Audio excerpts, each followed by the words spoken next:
We officially have 8 days left in April.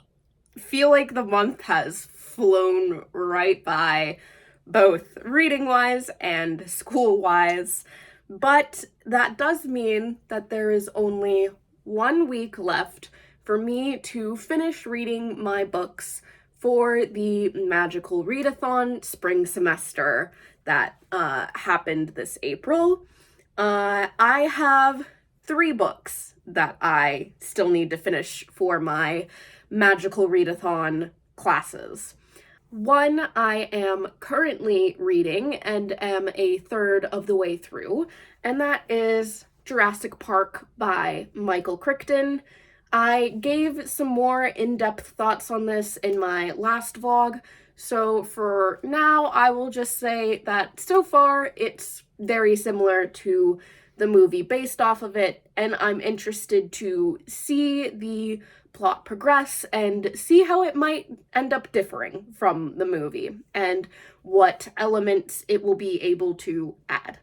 I will share my other books as the vlog progresses, but those two are comparatively shorter than Jurassic Park, and I imagine that they will be quicker reads for me, but I do have a busy couple of days coming up, specifically this upcoming weekend, so we will see what I am able to squeeze in, and worst comes to worst, I can always buy myself some scrolls of continuity to be able to read these books next month and still get credit and complete the spring semester. But for now, let's just continue to read Jurassic Park and not worry too much about the future.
It is now Sunday morning, and last night I finished reading Jurassic Park by Michael Crichton.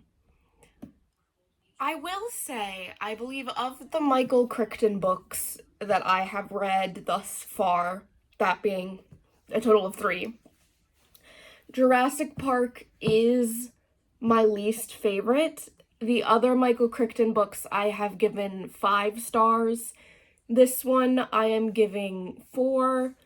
And the main reason for that is the technical explanations within Jurassic Park mostly go over my head. Like, beyond the basics, I do not really understand chaos theory. I understand a lot better the stuff involving the, like, biology of the dinosaurs and the gene splicing and genetic cloning.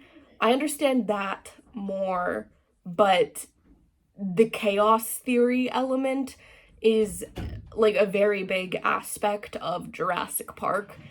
And beyond the basic explanation of complex systems cannot be predicted or controlled, I don't understand a lick of what Ian Malcolm was saying.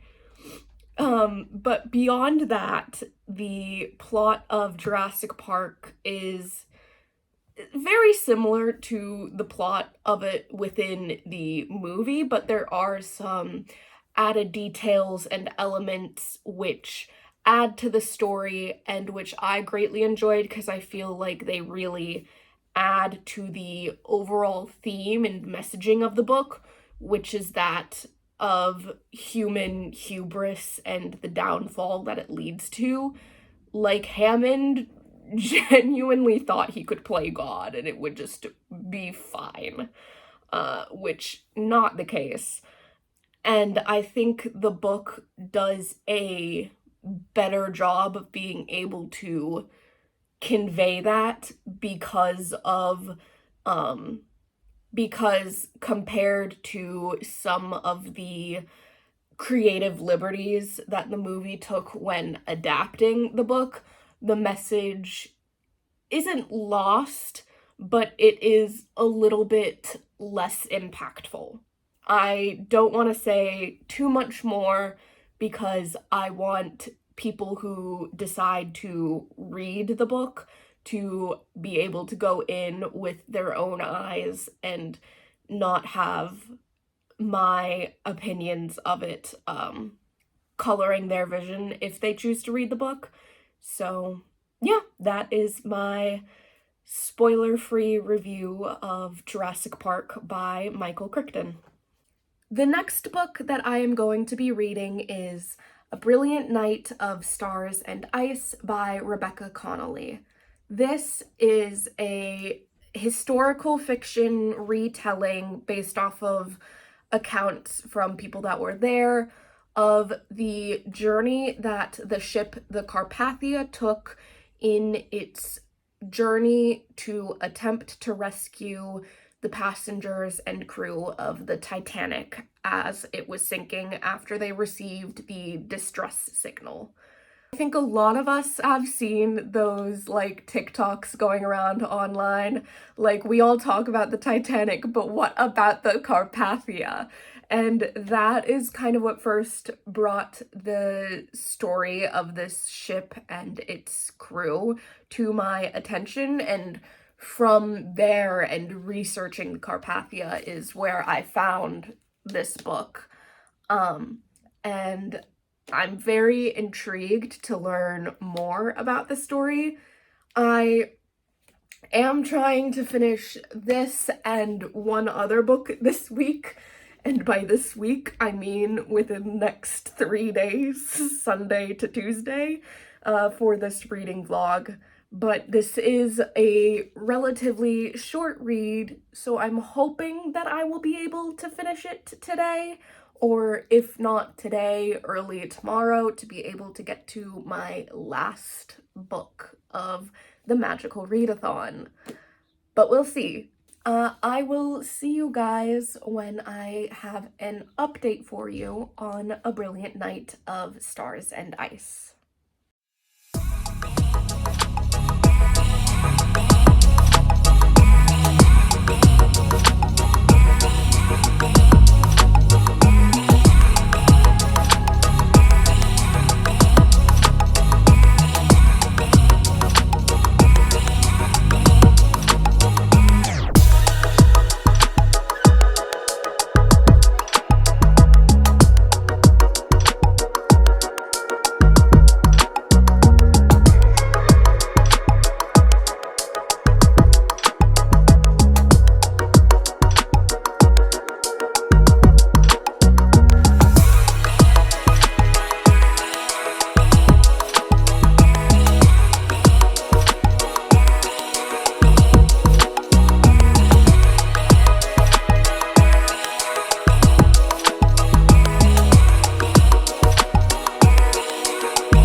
It is now Tuesday morning, and yesterday I finished reading A Brilliant Night of Stars and Ice by Rebecca Connolly.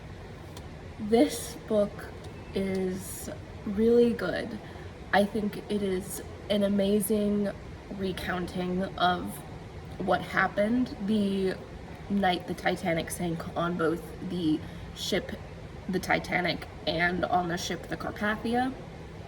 Obviously, there's going to be some discrepancies simply because the author was not there herself, but she did a lot of very thorough research to go into writing this to be the most accurate it could be.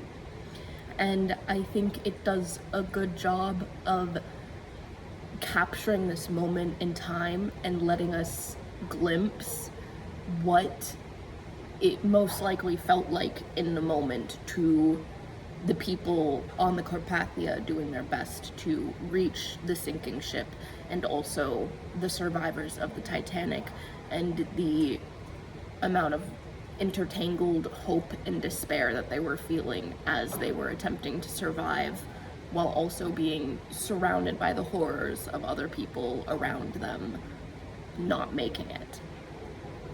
I highly recommend this. I'm giving it a 5-star because just the emotions that it encapsulates, I think, are really well depicted.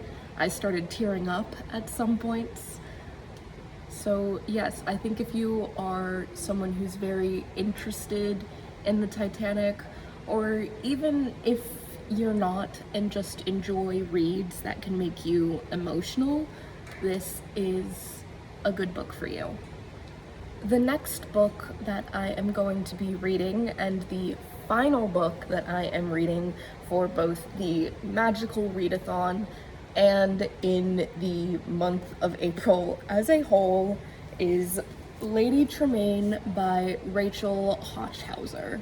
This is a Cinderella retelling from the point of the evil stepmother, who is maybe not so evil after all, and is just a lady attempting to do the best that she can for her daughters and her stepdaughter.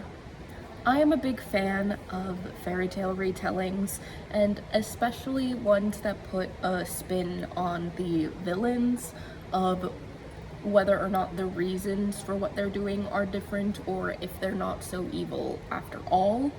And I do think that the story of Cinderella is one especially where there can be some very interesting takes and spins on the stepmother and stepsisters. So I am looking forward to seeing how Rachel Hochhauser depicts Lady Tremaine in this as not a villain, but misunderstood.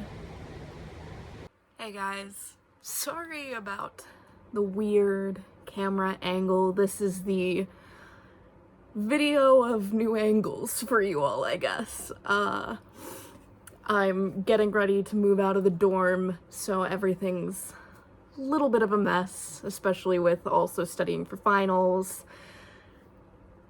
I'm making do with what I've got. At any rate, it is Tuesday evening, which means that I am about to finish up this vlog, edit it, and get it ready to be posted for you all tomorrow morning. And as of right now, I am a little bit over a third of the way through Lady Tremaine. I think so far this is a very good exploration of how old-fashioned royal noble society treated women as commodities to be used to gain relationships with higher families and gain land, and how once they would lose their husbands, they would lose their status and any safety which was previously provided to them. I think that is very well reflected in Lady Tremaine and her daughter's situation currently, and how And I think the aspect of motherhood is also very well explored in how Lady Tremaine is willing to do anything for her daughters and is trying to do the best she can by Ellen as well, even though she and Ellen have both clashing ideologies and never got on even before Ellen's father's death because of the remarriage and just the simple fact of Lady Tremaine not being Ellen's birth mother. I am excited to finish reading the rest of this, but you will have to go to my vlog next week to see that, along with the start of my Escape the Readathon experience. This will be my first year participating, and I am very excited. So I will see you all next week.